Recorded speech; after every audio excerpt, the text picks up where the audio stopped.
Welcome to Project Hardway. I'm Jeff, and today we're going to take the big block out of this 1979 Camaro. Now, before we get started, I want you to meet Virginia. It's my 1979 Chevy Camaro. It gets its name from the state where I picked it up from. It's an unfinished project. Somebody took it all apart and painted it and had to move on from it. I've got everything else to finish it up. Before I do that, I'd like to go through and make sure I know that everything is mechanically sound before I put the car back together. I don't really know much about the car. I've been learning every time that I put my hands on it and every time that I go near the thing, little bits about it, as you do when you pick up a project car. So what do I know about the car? It's got a 396 big block. It's got a Super T10 4-speed in it. It's got Mickey Thompson Street ETSS's on the back and Caltrax bars. And from the way that it's geared, I'd say that somebody was building it to go 8th mile drag racing. So we're going to get things started here. I'm going to get the car, the front end off the ground, start getting the last few things taken off of the engine and transmission, getting it ready to pull everything out.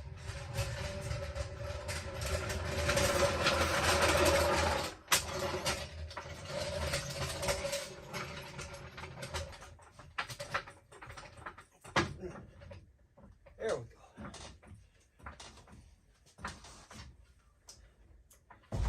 Ow.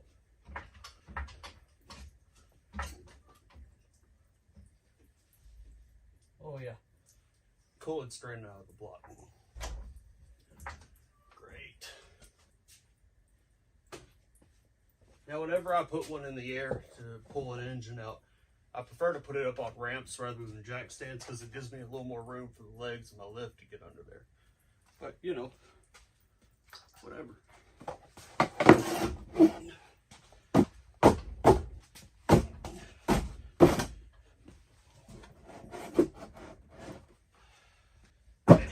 Nope. No more. Yeah, more.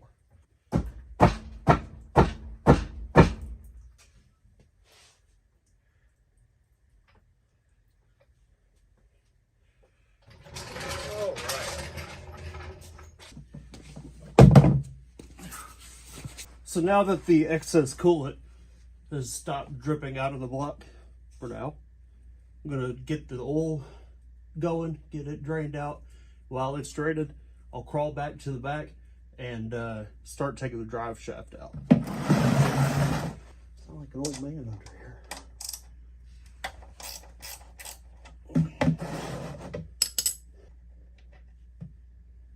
There we go.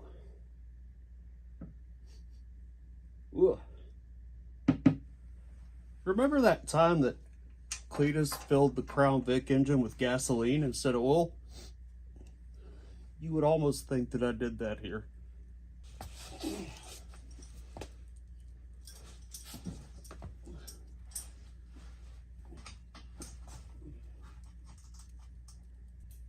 Ooh. This first U-joint bolt feels iffy. Is that oil still draining up there? You know when it stops.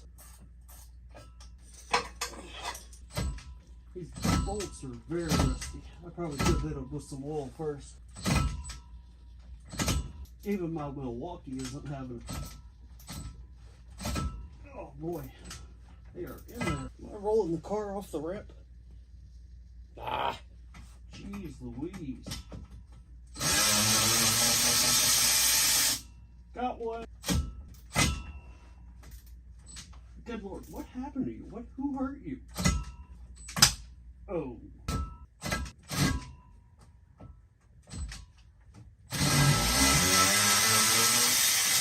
Jeez, finally.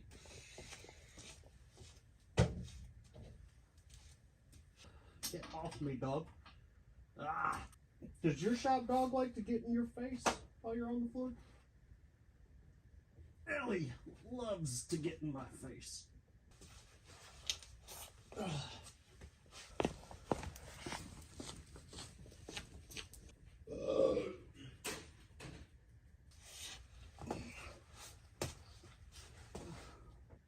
Oh, finally. Jeez.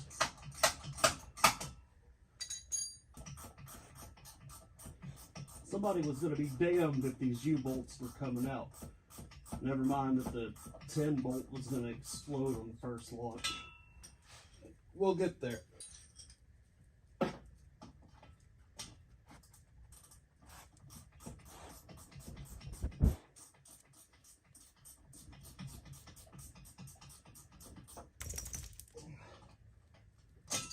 Oof. You know, this might be the hardest part of all this.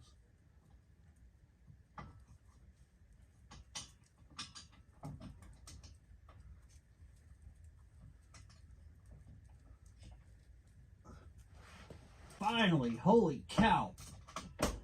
Oh, little spider's nests.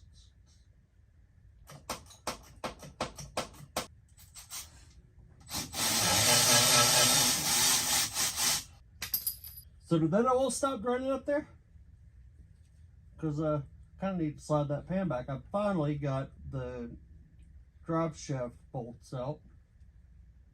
Finally. A little quick pop on the U-joint here. I said a quick pop on the U-joint. Ah, there we go. Oh, jeez. So those bolts on the drive shaft, they really fought me. And you can see here, maybe, the shiny part of the threads. Something wasn't jiving, and that was on all 4 of them. Love it when something that should take a couple of seconds turns into a 20-minute job. But they're out. Drive shaft's ready to come out. All right. Drive shaft is out, and nothing's coming out of the transmission. All right, after a little bit of strickling, I've got the oil drained out of the engine, got the drive shaft out. Only a couple of things left to do here. Need to undo the transmission cross member mount, the transmission clutch linkage, take the shifter out, motor mount bolts. We should be ready to pull it out.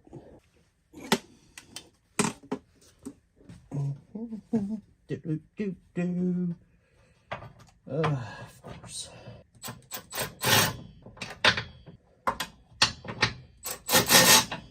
Not 16. Hofta.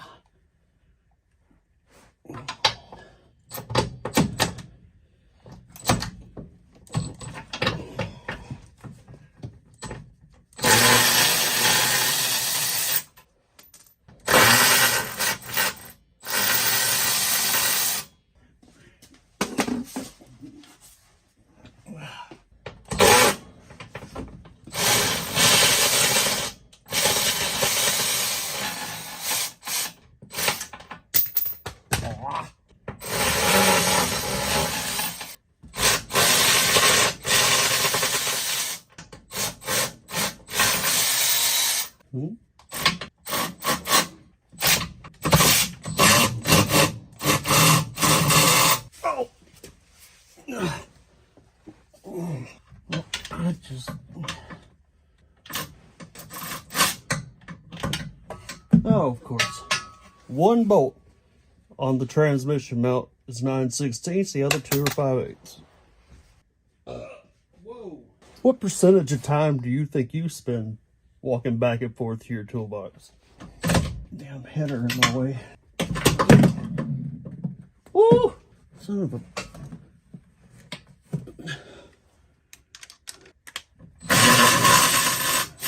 Ah! Ah!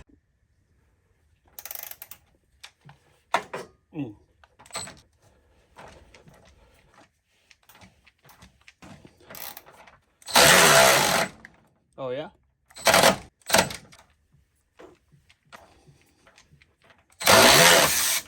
Oh.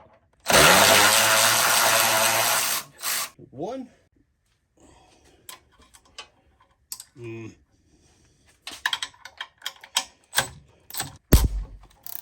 wonder who put that on. Oh. Oh. Really don't like this guy. Because I think that nut's an 11/16 and the bolt's a 5/8. So I just...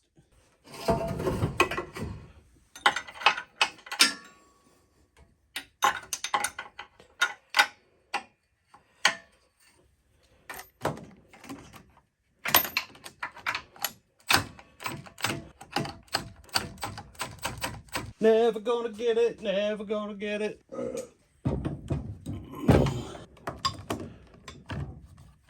You just, yeah, it's a little finesse, you know. You just gotta want to take the power steering pump off. Yeah. Oh. There we go. Try to pop this tensioner spring out. She gone. Not even sure if this is the right thing or the right way to take this clutch linkage apart. But I'm doing it. What does that do? Pull this little clip out, I think. Yeah, I didn't lose it.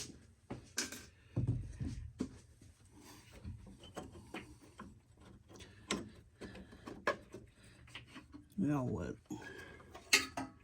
Ah, okay. It's just a little nub on the side of the block. And there we go. Clutch linkage out.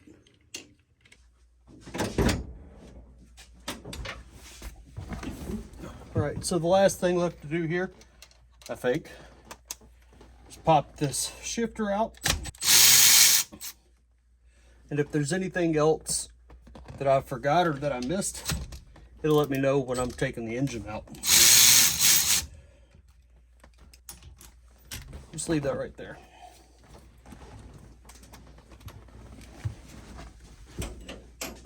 All right, so I don't have the heads on the engine, and all of these head bolt holes go straight to a water jacket.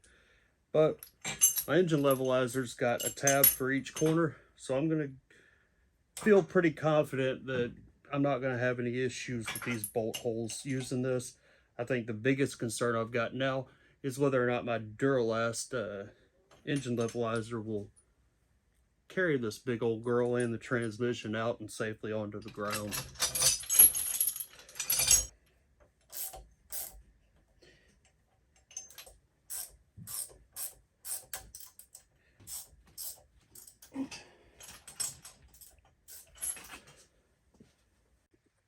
All right, so my engine hoist is in the shed on the other side of the shop over there. And given that it's about 4 o'clock in the morning, I do not want to start that thing up just yet. So we'll just, you know,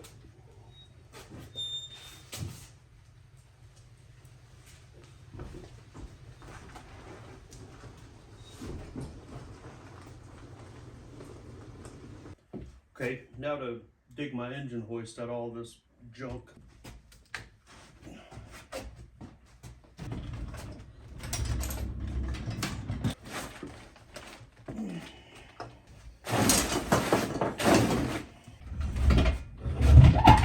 Gonna need that.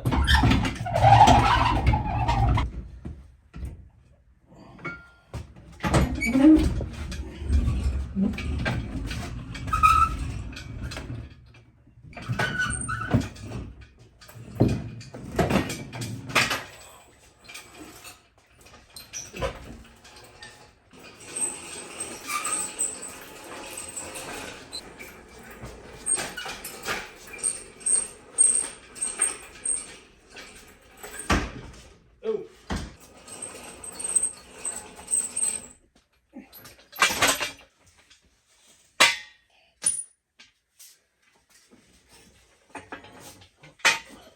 All right, we're ready to get this thing out of here, I think.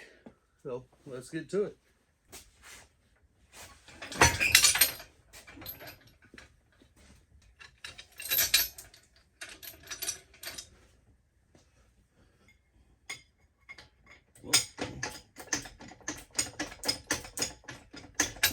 Oh, oh, oh yeah, oh. All right. Now we got the tension off the mounts. Pop these bolts out. Nope. What about this one? Not a chance. There's another way to do this.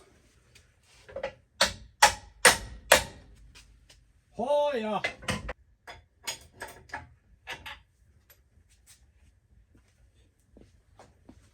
Remind me, if you're still watching, when I go to put this back in, buy some common hardware.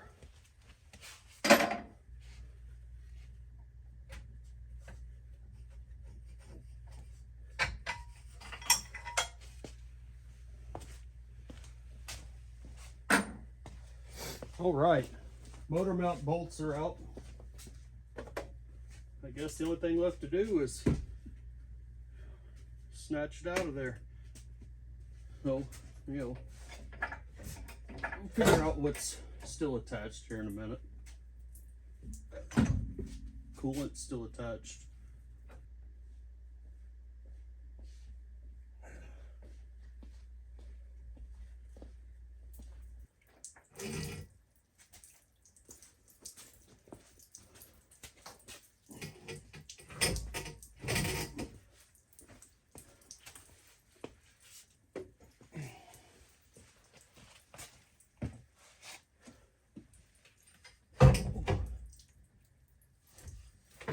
Forgive me, I forgot the starter wire. Ooh, that was a big old cable.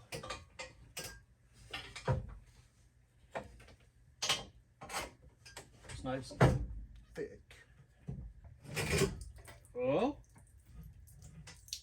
feeling it's just gonna fall right off that jack I've got on the transmission now.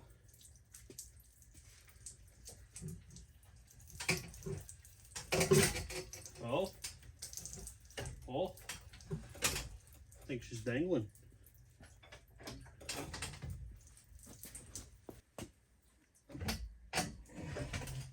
Oh yeah, now we're making a mess.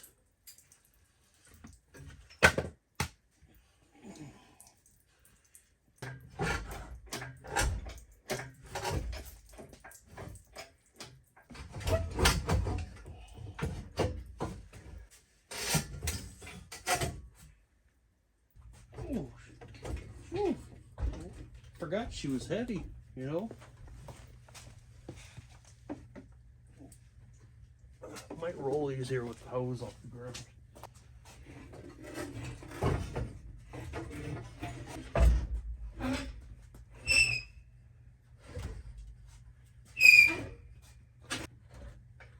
Oh, yeah.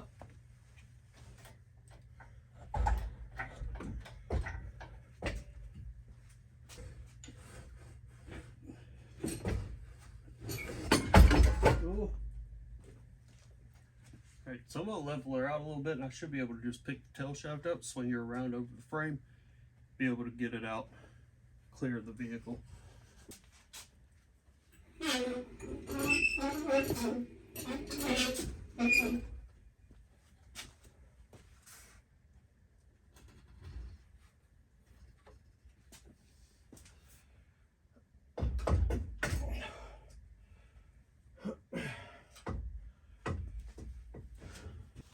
And there we have it. She's out of the car. Motor and trans combined. I'm gonna get my cradle set up so we can set her down on the ground, attach this transmission from the bell housing, and then pull everything off, get the engine ready to go on the stand. All right, so you can see I've got the engine down on my engine cradle. I made it myself. So we just got 4 bolts here that hold the transmission to the bell housing. Wring those out, and then I can wiggle the transmission out of the clutch, out of the bell housing, and get this thing off of here. Wow, that is tight. No.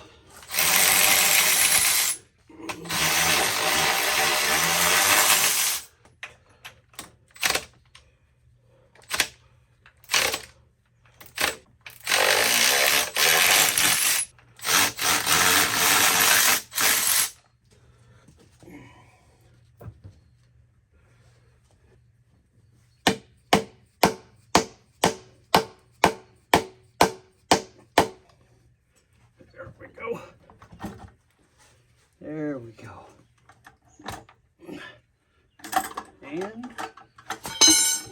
turns this off.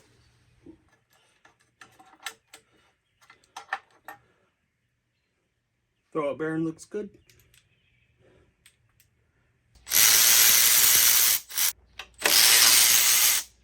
Oh.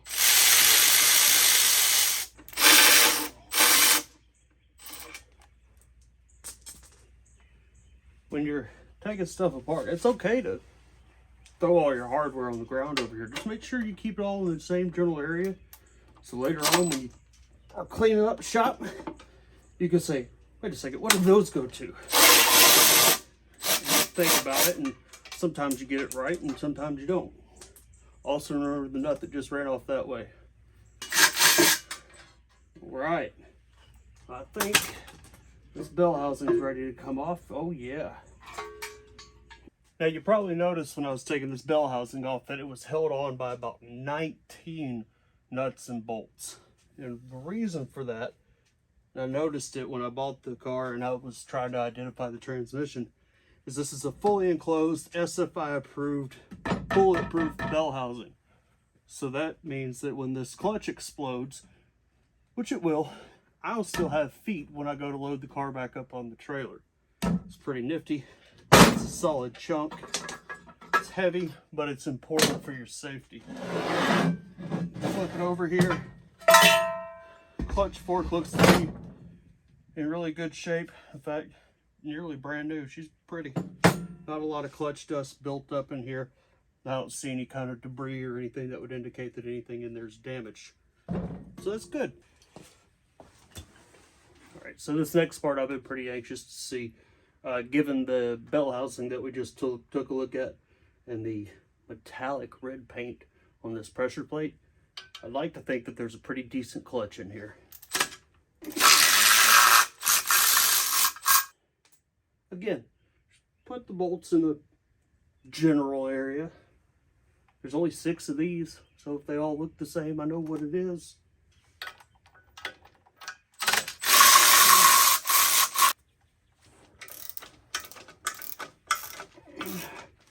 Whoop. There's my clutch. Whew. Alright, so I don't know if you can see all that, but this clutch pressure plate, it's taking a beating. It's got a lot of scoring, a lot of bluing on it, a lot of heat damage. If I had to guess, I don't think they ever broke it in. They just went right to beating on it. Same story here for the flywheel. Scoring, uneven wear. Looks like it was new, but never really broke in. Just got beat on. So I'll more than likely be replacing all of this stuff. As for that clutch I was so interested in, it's a single disc, but dual friction. So on the engine side, it's got a full face. And then on the pressure plate side, it's got the pucks to help it grab. Says MIBA, M-I-B-A, B1174A. Oh, look it up.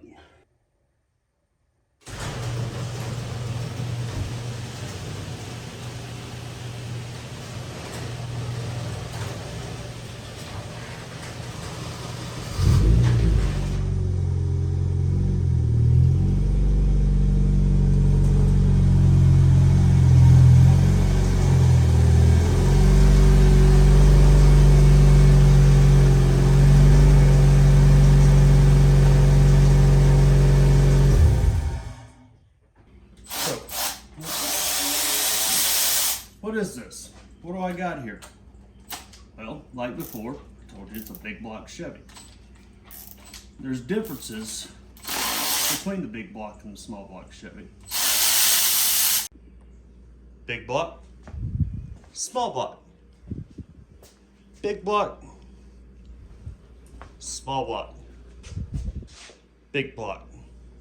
So as I said before, it's a big block Chevrolet. It's a 396, and I know that because that's what I was told.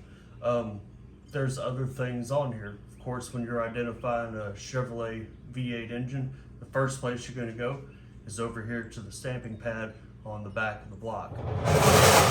This block here reads 3916323. Now when you search that number on the internet, what it tells you is that this is a 1968 block, and the only thing I could find on a Chevelle forum was that it was either a 325, 350, or 375 horse. Could be a 2-bolt main or a 4-bolt main. But there's a few other things that tell me other stuff as well. Up here on this part of the pad, it's got stamped in it TO2 16XK. And so when you look up those numbers on the block, that usually tells you what plant it was assembled in, part of the VIN number on the vehicle is installed to, and what vehicle is designated for. Now, when I looked that up, it says that it was put inside of a 1968 Chevy truck. More than likely, this was in a C or K20 vehicle. Also on the back of the block, all these big blocks, these 396s, have a stamp to say pass high performance. On the back of this one, it says truck pass high performance. So with this being a truck engine, more than likely it's a 2-bolt block. Which if it is, I'm fine with that, because I'm not trying to build a high RPM, endurance, super high performance race engine. This is a street engine, and as long as we're not trying to set any records with it, it's going to be fine for what I want to do, and I think it'll still be a lot of fun at the power that it makes. So I'm going to go ahead and flip this thing over, get whatever antifreeze is still in the block out of it all over the place, and then we'll start taking the bottom end of this thing apart. All right, here's my feeble attempt at not making a mess all over my shop. It's probably not gonna work. We'll pull this pin out. Now before I put the engine on the stand, I put a little bit of white lithium grease on the stand here so that it would rotate, hopefully a little smoother. Oh, she's heavy. Oh, there we go. Just gonna let that do things. Oh! See? Ah! At least it didn't spill any on the floor.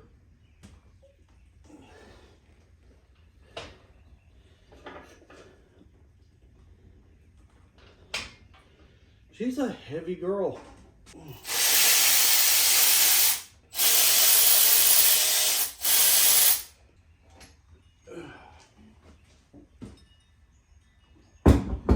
So I'm gonna pop this old pan off, then I'll bring you guys in for a closer look inside the crankcase. Well, we'll find out if we got a 2-bolt block or a 4-bolt block.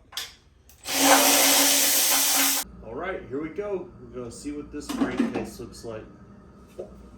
Okay. So here's what we're working with here. First off, they got one of those good old pan gaskets on it. But as I suspected, it is just a 2-bolt main block. So if you're not in the know, the main caps are what hold the crankshaft in the block. Here, here, here, here, and back here. Normally your front and your rears are always 2 bolts, and then the ones in the middle, if it was built for performance or anything, or heavy duty, it would have 4 of these bolts instead of 2. But that's okay, because again, I'm not trying to set records. You will see that everything is stamped and numbered, 1, 2, 3, and so on, as well as the rods and rod caps. There's number 2, number 4, number 6. So when this engine was gone through and built the last time, they took some pretty good care and they used some pretty good parts. They did some pretty good things.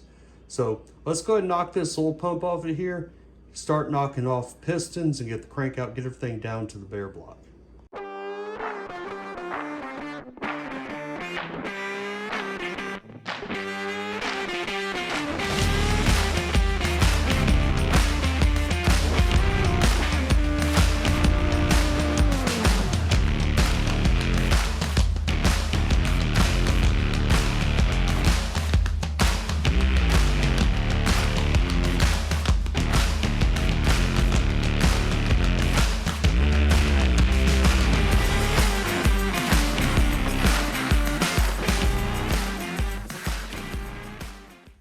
So, real quick, I want to show you guys what you do when you take a piston out off the crankshaft and out of the block.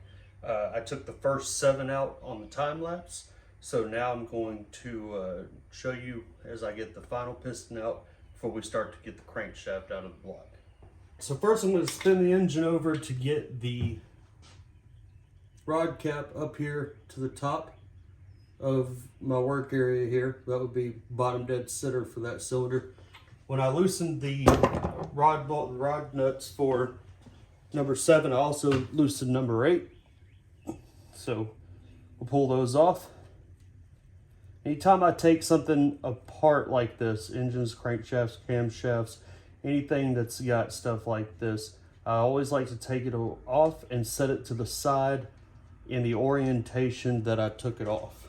So now, you see the nuts are off the rod cap, but the rod cap is still held on there with a little bit of tension. This one might come off without me having to knock it. Sometimes they're real tight. If you just take a soft hammer, or the end of the soft hammer, like a wood one or a plastic one, and tap the bolts here on the rod, it'll separate the two and you can pull the rod cap off. So let's see. Well, I thought I was going to get it by hand. Tap there, and you see there the rod cap is now free from the rod studs. Pull that off, set it down in the orientation that I took it off, front towards the front, back towards the back. Put the nuts with it. Now the only thing left is to get this piston out. So you can see here it's gently resting, the rod stud's gently resting on the crankshaft. You want to be careful. You know, you don't want to have those studs make too much contact or do anything that could score or damage that journal on the crank. So I like to get it in a position where I can use the crank to push the piston down. And once it gets to top dead center and the crank starts to rotate back towards bottom dead center, she'll gently glide out of the way and the piston will stay down out of the way. Now all I've got to do is lift up the end of the rod where I can get to it a little bit, give a little tap with my hammer, and there it goes. Now it's going to kiss the cylinder wall on the way down. That's okay, just make sure it doesn't smack it or groove it, or you don't do anything crazy with it. Make sure you've got your hand down there, because as soon as it gets past the last ring on that piston, it's gone, it's going. Your piston's going to smack the floor. Depending on what you got, you don't want that to happen. All right, so here we are with the pistons out of the block. Crankshaft is still in there. Got what looks like a standard oil pump. The rods appear to be stock GM. They've got GM stamping on them. Nothing fancy, but they also look to be in pretty good shape. None of them look bent. It does have ARP rod studs and rod nuts on it, so that's good. The bearings were Clevite bearings. If I can get one to pop out. Let's see, focus, Clevite bearings. And what we got here, you can see right there it says 010, which tells me that this crankshaft has been machined. So looking at the crankshaft, she looks pretty good. I don't see any scoring or anything crazy on it. What I did notice though on the rod bearings is just about every one of them on the rod side has got a significant amount of wear in the center. So a refresh probably was due for this thing. The rings look like they're in really good shape, but again, those bearings were giving me a bit of concern when I was pulling them out. The pistons, that symbol there, Speed Pro's emblem. When you look up those part numbers there, you can see it says 030. That means it's bored 30 over. The part number there comes back to a forged aluminum piston or a billet aluminum piston with a 38.3 cc dome on it. So it makes up for the big combustion chambers on the truck heads that came on this engine when I bought it. All right, now that we've got a right proper mess on the shop floor here from having the engine upside down, yeah, get used to it. Buy cheap cat litter. There are 5 main caps holding the crankshaft inside the block, 2 bolts on each. Normally with stuff like this, there's a torque sequence. You want to go in the reverse of the torque sequence whenever you're taking stuff out. Normally it starts at the inside of the block and it works its way out. So when you take this stuff out, you want to start at the outside of the block and work your way in. So I'll start back here at the rear. Oh, good Lord. Hit. Yeah. Nope. Oh yeah, there we go, there's one. Oh.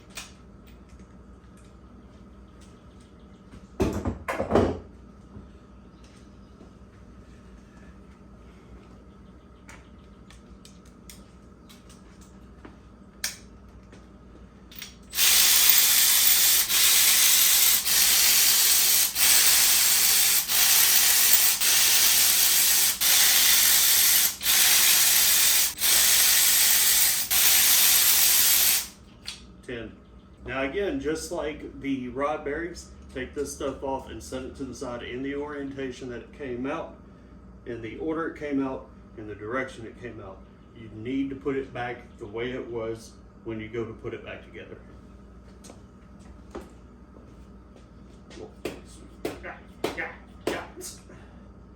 Oh. Come on, you. There we go. Little jiggle wiggle. Little jiggle wiggle. There we go. There, 1.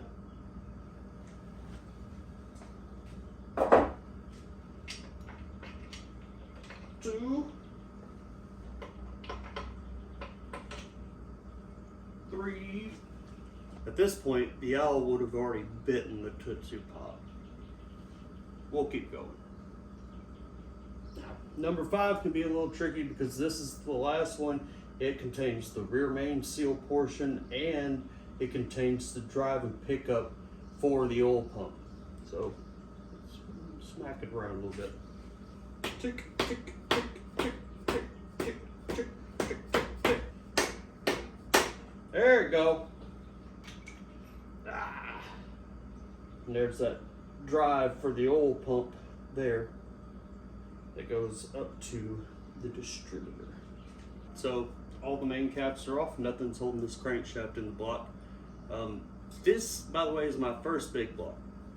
And this is also the first time I've ever taken a big block apart, which would tell you that this will be the first time I've ever picked up a big block crankshaft. I don't know what this thing weighs, but I might be scheduling a visit with my chiropractor soon. Let's see if I can even get this. I'm sure I can. Oh yeah, oh yeah, oh she's nothing. Ugh. Whew. Ooh. That was heavy. All right, crankshaft is out. Just got the main bearings still sitting in the block. I'm gonna wipe these out and give them a quick look at. There's some stuff there. You see a groove in that one. Hopefully that doesn't translate over to the crank. That one's not too bad. Neither is that one. And you know, normal wear on that one. So we'll slide these out.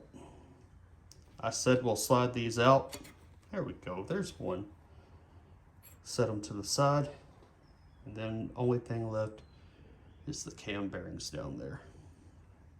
Okay, now I'll flip it back over, make my mess even bigger, wipe the cylinder walls out, and we'll take a look at those real quick.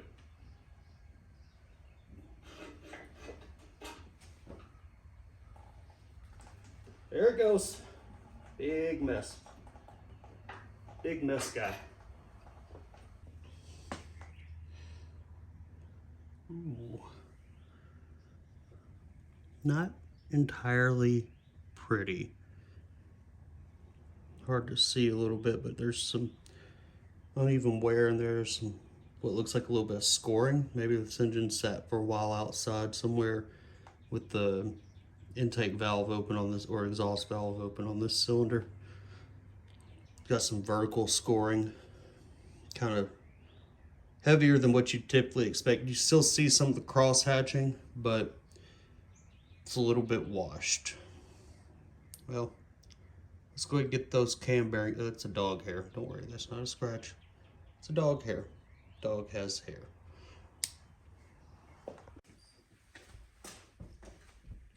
All right, so to get the cam bearings out, I had to buy a tool for it because apparently you can't do a loaner tool anymore.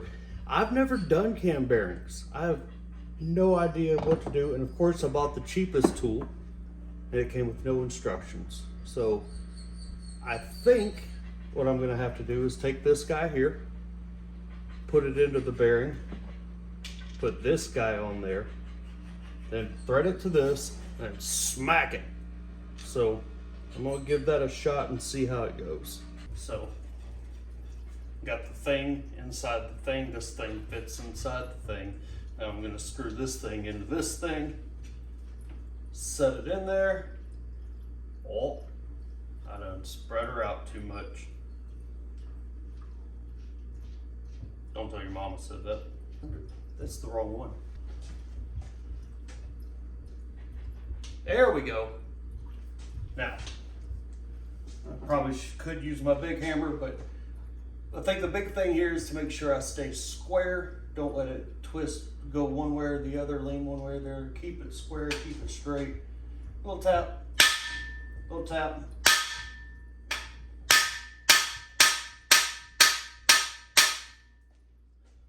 Now, since I don't know what I'm doing, I'm gonna stop and look at it and see if that did anything at all. Well, it's getting there. Again, keep her straight.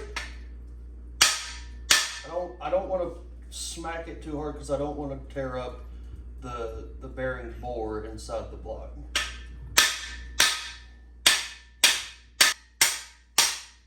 Oh, there we go. Oh.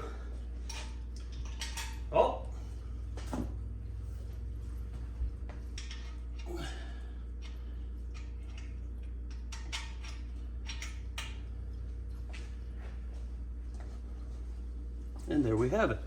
Got the first cam bearing out. There's 4 more to go. Of course, getting them in is one thing, or getting them out is one thing. You got to be real careful when we get them in. So when we get to that, we're going to use a little bit of precision and just really, really pay attention to what we're doing. Take our time. I'm going to knock the other 4 out real quick, and then that'll be it. We'll be ready to get her ready. All right, so there we have it. Cam bearings are out, and unless I'm an idiot, which I never claimed I wasn't, the only way to get that last bearing out of the back of the block was to knock this plug out behind it as well. So I'm going to be getting another one of those, and we go to put the engine back together, it'll get one of those as well. I'm not going to do the freeze plugs because the freeze plugs looks like they've been changed out before the last time the block was machined. So we'll just leave them in there. They're doing what they're supposed to, and they're not causing any issues. So we are ready to get her going. All right, that's it. We've got it torn down to a bare block. This engine is ready to be rebuilt.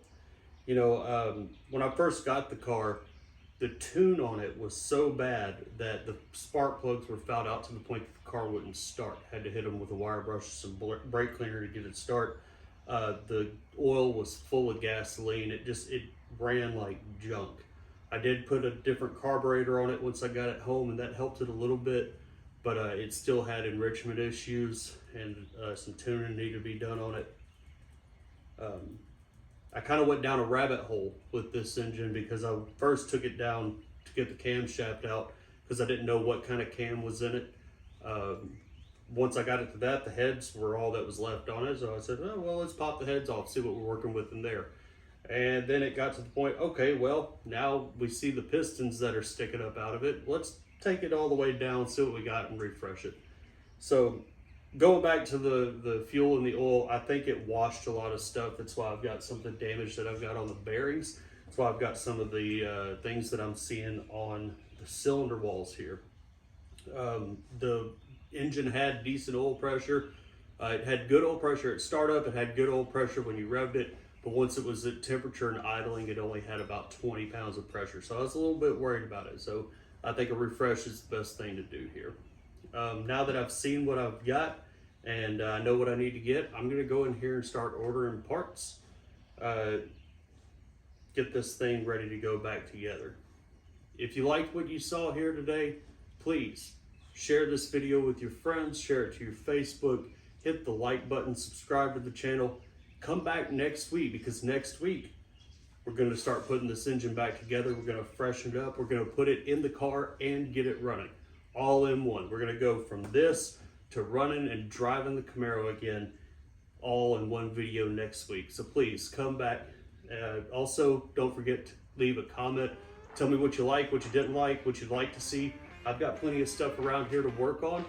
A lot of fun stuff that I could film and you guys come along for the ride on. So please check it out. Let me know what I'm doing right, what I'm doing wrong. Also, remember guys, not everything in life is easy. Sometimes you got to do it the hard way.